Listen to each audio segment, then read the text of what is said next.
यहाँ तहजीब बिकती है, यहाँ फरमान बिकते हैं, जरा तुम दाम तो बोलो, यहाँ ईमान बिकते हैं। नमस्कार, मैं आयात मेहर, आप देख रहे हैं द बवाल। प्रधानमंत्री नरेंद्र मोदी पिछले एक दशक से भ्रष्टाचार मुक्त भारत का सपना देख रहे हैं, लेकिन जिस तरह देश में ब्यूरोक्रेसी और जनप्रतिनिधि काम कर रहे हैं, लगता है प्रधानमंत्री का यह सपना सपना ही बनकर रह जाएगा। राजस्थान में पिछले विधानसभा चुनाव में बीजेपी ने भ्रष्टाचार के मुद्दे को लेकर पूर्ववर्ती गहलोत सरकार को जमकर घेरा और इसी से सत्ता की चाबी हासिल की। राजस्थान में एक बार फिर भाजपा के सत्ता में आने के बाद डबल इंजन की सरकार बनने के बाद लोगों को एक उम्मीद जगी थी कि राजस्थान में अब भ्रष्टाचार पर लगाम लग जाएगी, लेकिन सरकार के 1.25 साल बीत जाने के बाद भी भ्रष्टाचार का सिलसिला बदस्तूर जारी है। बात करें भारत पाकिस्तान की सीमा से सटे सीमावर्ती जिले जैसलमेर की, तो यहाँ पंचायती राज विभाग व भ्रष्टाचार का मानो चोली दामन का साथ है। सूबे में भले ही कांग्रेस की सरकार हो या बीजेपी की सरकार, जिले को गांव के विकास के लिए प्रति वर्ष हजारों करोड़ रुपए देती है, लेकिन ये रुपए यहाँ के अधिकारियों और जनप्रतिनिधियों की मिलीभगत से भ्रष्टाचार की भेंट चढ़ जाते हैं। ये बात नहीं है कि भांग सिर्फ एक जगह घुली है, ये कहना अतिशयोक्ति नहीं होगी कि पूरे कुएं में भांग घुली हुई है। सरकारी महकमे में मेट से लेकर उच्च अधिकारियों तक व जनप्रतिनिधियों में सरपंच से लेकर बड़े नेताओं तक पंचायती राज के पैसे डकारने की होड़ लगी हुई है। द बवाल की टीम ने जब साल दर साल का पूरा डाटा निकालकर भौतिक रिपोर्ट की जानकारी ली, तो बड़ी ही चौंकाने वाली स्थिति सामने आई। कागजों में जिस जगह करोड़ों का विकास दर्शाया गया, वहां धरातल पर एक ईंट भी लगी हुई नजर नहीं आई। इससे अंदाजा लगाया जा सकता है कि ये भ्रष्टाचारी मगरमच्छ किस तरह से सरकारी फंड को निगल रहे हैं। यही नहीं, आपको यह आश्चर्यजनक खबर सिर्फ जैसलमेर में सुनने को मिलेगी कि मनरेगा में यहाँ पर 80 वर्षीय बुजुर्ग सरपंच व मृतकों की आत्माएं भी मजदूरी करके भुगतान उठा रहे हैं। आज द बवाल आपके सामने साल दर साल का डाटा पेश कर आपको गांव के विकास से रूबरू करवा रही है। बात करें वर्ष 2020-21 की, तो एक ग्राम पंचायत को एसएफसी, टीएफसी और मनरेगा का मिलाकर 1.50 करोड़ और उससे अबो मिलता है, और पिछले 5 साल का देखें तो यही बजट एक ग्राम पंचायत में 5 करोड़ से अबो चला जाएगा। जिला परिषद का सालाना विकासशील बजट 1500 करोड़ अनुमानित रहता है। पंचायत समिति का फंड अलग रहता है। आखिर कहां जाता है इतना पैसा? उस बजट की पड़ताल के लिए द बवाल पिछले 3 महीने से ग्राउंड जीरो पर है। जब द बवाल की टीम ग्राम पंचायत भू पहुंची तो बड़े ही चौंकाने वाले मामले सामने आए। वर्ष 2020-21 में ग्राम पंचायत भू का बजट 1,71,586 रुपए। वर्ष 2021-22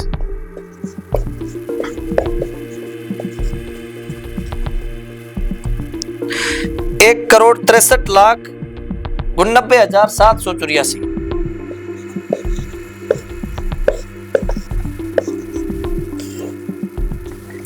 वर्ष 2022-23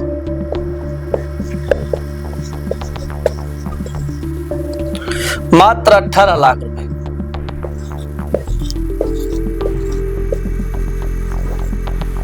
वर्ष 2023-24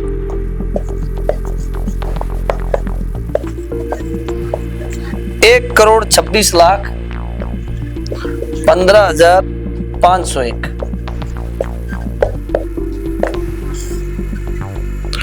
वर्ष 2024-25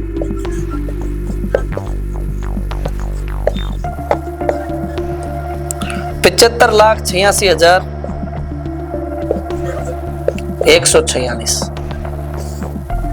द बवाल की टीम हकीकत की पड़ताल करने के लिए भू ग्राम पंचायत में पहुंची, तो वहां कागजों में दिखाए गए काम का कोई सिर पैर नजर नहीं आया।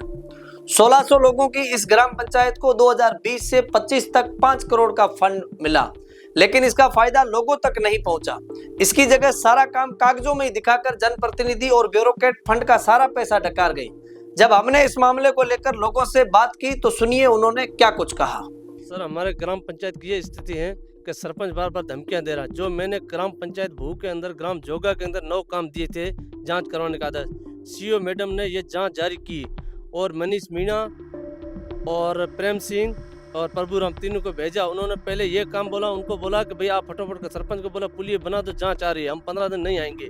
तब 15 सरपंच ने जान खाना पुत्र के रोड 24 फुट है और उसने 10 फुट के ब्रिज बना करके और सर उनको बोला अब आ जाओ, और ना है ना अपने नाली निर्माण है, नाली में 8 लाख रुपए उठे हुए हैं, शमशान भूमि का टाका है 90,000 रुपये है, हमारे पॉलिटी की डेयरी स्कूल का गेट है, और इसको पॉलिटी की डेयरी का मतलब पशु शिविर बड़ा है, वो जानू खान ने अपने घर पे पर्सनल जाके बना दिया। और जोगा गांव के अंदर है स्कूल का शौचालय, स्कूल की चौकी और खंजा निर्माण सरपंच ने मिली भक्ति के, वो बोलते हमारा कुछ नहीं, हम पैसे चलेगा तो कुछ नहीं बिगड़े हमारा। तो आपने देखा कि किस तरह से सरकार के वो हजारों करोड़ रुपए ये अधिकारी और जनप्रतिनिधि डकार रहे हैं, जिन पर अंतिम छोर पर बैठे गरीब ग्रामीण का हक है।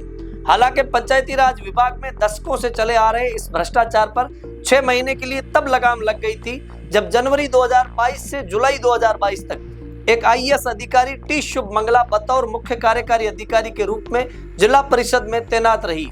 ईमानदार अधिकारी के आने से इन 6 महीनों में पंचायती राज के सभी जनप्रतिनिधि और अधीनस्थ अधिकारियों की सांसें फूल गई।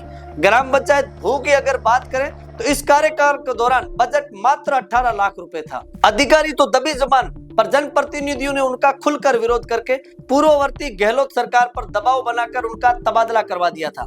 इस वर्ष 2025-26 की आम बैठक हो चुकी है और मनरेगा में 1753 करोड़ रुपए के कार्यों के अनुमोदन भी हो गया।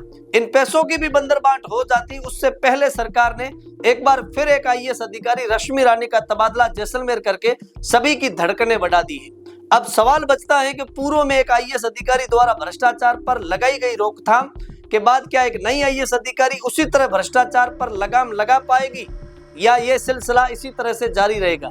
द बवाल की नजर इस पर बनी रहेगी। ऐसी ही पोल खोल खबरों के लिए आप देखते रहे द बवाल। फिर मिलेंगे एक और ग्राम पंचायत के साथ।